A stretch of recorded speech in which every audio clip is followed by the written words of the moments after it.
Oke. Jadi olahraga tidak hanya membuat badan menjadi kuat, tapi juga membantu fungsi yang lain lebih kuat.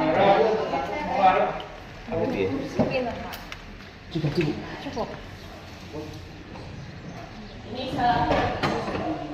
Ada beberapa olahraga yang bisa dilakukan. Berjalan itu olahraga paling mudah, paling ringan, paling murah, dan paling gampang loh. Ini keinginan untuk jalan itu saya kadang-kadang niatnya itu, termasuk saya itu susah sekali. Jogging nek sebesar saya nanti sendinya juga susah apa. Jadi sebenarnya jalan saja cukup, gitu ya. Jalan saja cukup asal rutin, sing angel itu rutin. Oke. Jogging atau lari. Nah ini jogging atau lari bisa dilakukan bagi yang sudah terbiasa. Atau kalau kayak sini nggak ada yang gemuk, bukan gemuk saya tetap ada saya. Kalau yang gemuk itu memang tidak dianjurkan langsung lari dalam jarak yang jauh. Sebaiknya jalan dulu. Bisa dengan jalan pelan maupun jalan cepat. Tapi kalau kamu sudah terbiasa nanti jadi jogging itu tadi, kalau bisa lari. Kalau lari kan lebih cepat lagi. Bersepeda ini saya kuliner goes. Kita enten saya kuliner hujan sok goes nanti Pak. Style jenengan ya berarti style goes. Sok goes betul Pak. Biasanya kan bapak-bapak saya goes itu. Jalannya maju mundur Mbak. Jalannya enggak betul. Maju mundur Mbak. Dia maju mundur. Memang di sini Gak ada di kayu kan maju mundur. maju mundur cantik ya. Memang kalau saya lihat memang kalau medannya di sini memang tidak terrekomendasi untuk apa ya bersepeda. Nah memang turunnya naik terus tikung seperti itu. Jadi hanya bagi yang mungkin sudah terbiasa dan terlatih. Senam aerobiknya, kalau senam aerobik itu yang jedak-jeduk. Kalau jedak-jeduk itu otomatis apa ya? Yang lebih mudah. Semua kelihatan mudah kok di sini ya. Jadi yang sudah terbiasa. Kalau umpamanya pengen mengikuti ibu-ibu yang Sabtu sore atau Jumat sore atau Minggu sore itu ya nggak apa-apa. Cuman ya dilihat kapasitas masing-masing. Sekiranya nggak kuat ya, penting gerak-gerakan tangan badannya ikut bergerak itu sudah cukup. Ya. Senam diabetes sudah tahu? Senam diabetes bagaimana? Nanti kita ajarkan di sesi selanjutnya nih senam diabetes. Ya. Jadi biar semuanya tahu sebenarnya cuma ringan seperti apa? Itu sama kayak hipertensi itu, cuma dilakukan secara sering. Okay. Terus berenang, ini juga bagi yang sudah terbiasa dan terlatih. Kenyataannya berenang dalam arti itu tidak harus berenang dengan gaya tertentu. Bagi yang mempunyai pinggang pegel atau saraf bujikan itu, dia tidak melakukan gerakan renang secara muter-muter gitu enggak, tapi cuma berjalan di dalam air, sering-sering pindah sana, pindah sini, nanti itu apa keluhannya bisa berkurang. Itu salah satu terapi bagi yang mungkin badannya pegel atau pinggangnya sakit, itu khusus bagi yang punya riwayat saraf kejepit itu biasanya dianjurkan, tapi dengan kondisi tertentu atau dengan syarat tertentu. Saya sudah parah ya enggak, pasti ada anjuran yang lain. Gitu ya. Kalau kondisi-kondisi yang masih bisa untuk aktivitas itu nggak apa-apa jalan-jalan. Di sini nggak ada ya orang berenang. Dalam daerah mereka kan tuh pasar Banyu kata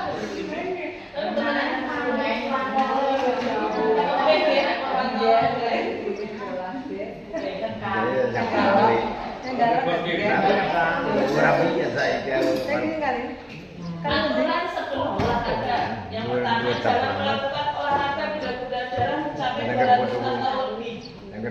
Atau lebih positif. Dilihat kondisinya juga ya. Kalau olahraga ringan ya nggak apa-apa, kita nggak selalu bisa tiap sebelum olahraga ngecek fisik kan nggak mungkin.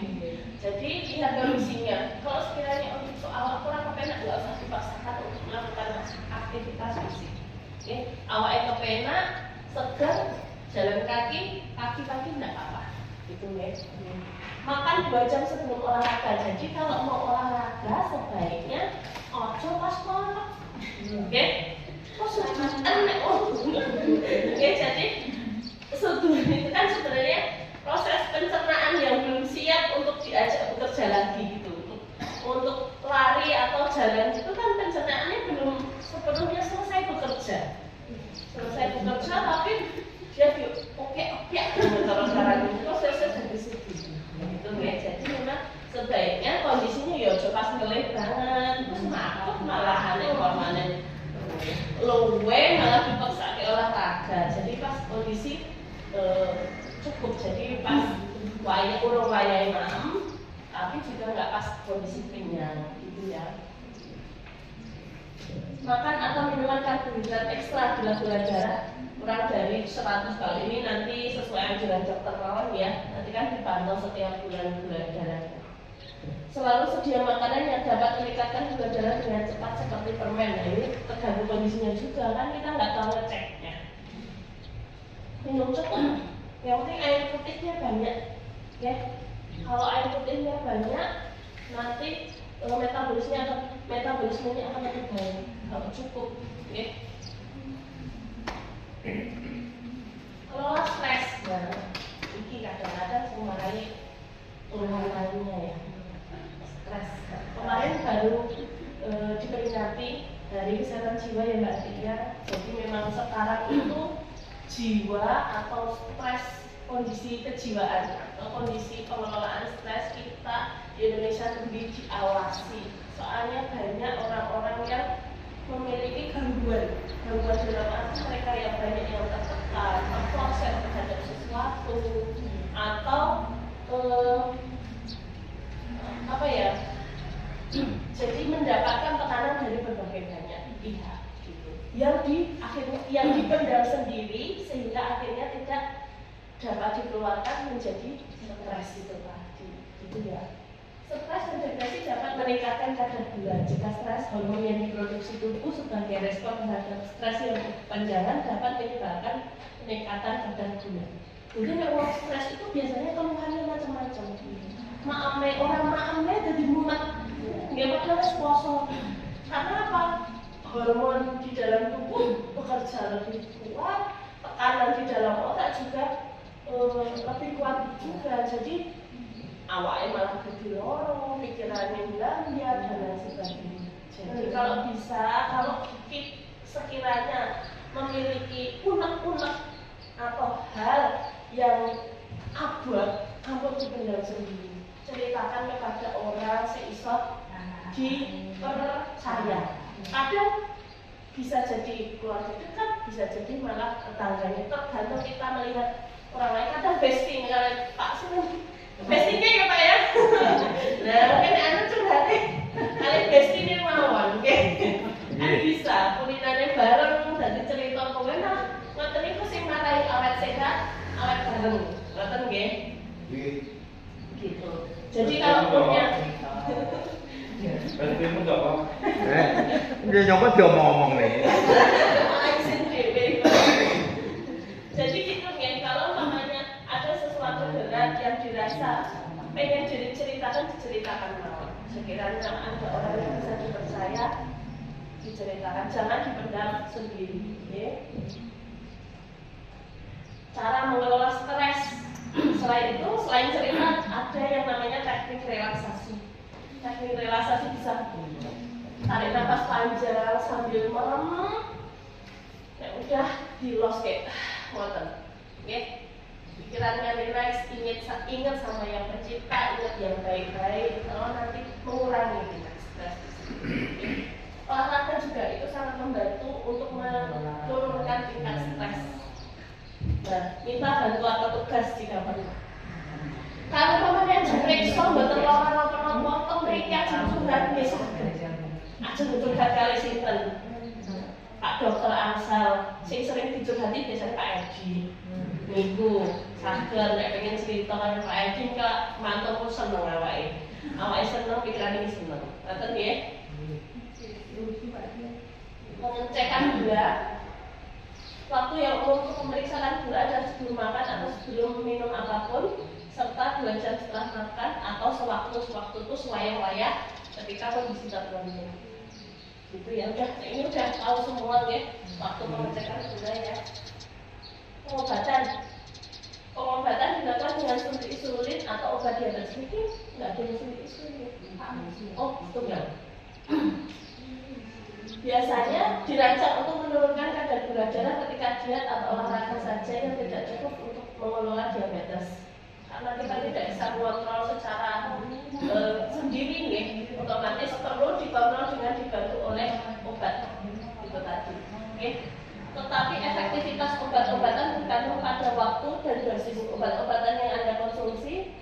Untuk kondisi selain diabetes juga dapat mempengaruhi kadar gula. Biasanya kalau mamanya sudah terbiasa minum obat rutin, terus ada keluhan, pasti ditanyakan toh, ini tetap dilanjut atau enggak. Kalau dari dokter disarankan, mamanya batuk pilek nih, sama minum obat gula, kan enggak apa-apa. Tapi biasanya butuh jarak pembuatan nanti dijelaskan dari pihak apotekernya. Gitu. Apa enggak apa-apa barang dan lain sebagainya. Kan ada obat-obat tertentu yang mungkin tidak bisa dibarengkan dengan obat gula. Otomatis ketika dengan periksa akan diberi tahu, gitu ya. Yang penting yang sudah rutin, yang sudah biasa minum obat gula sebaiknya terus diminum, ampun ngantos telat atau sesuai anjuran dokter. Kan ya. Panduan obat. Kalau insulin biasanya dilihat ya, nggak cuma insulin, kalau lihat kadaluarsa obat yang rutin diminum juga harus diperhatikan kadaluarsanya ya. Kalau insulin sangat sensitif terhadap suhu yang ekstrim. Insulin biasanya disimpan dulu nih Pak.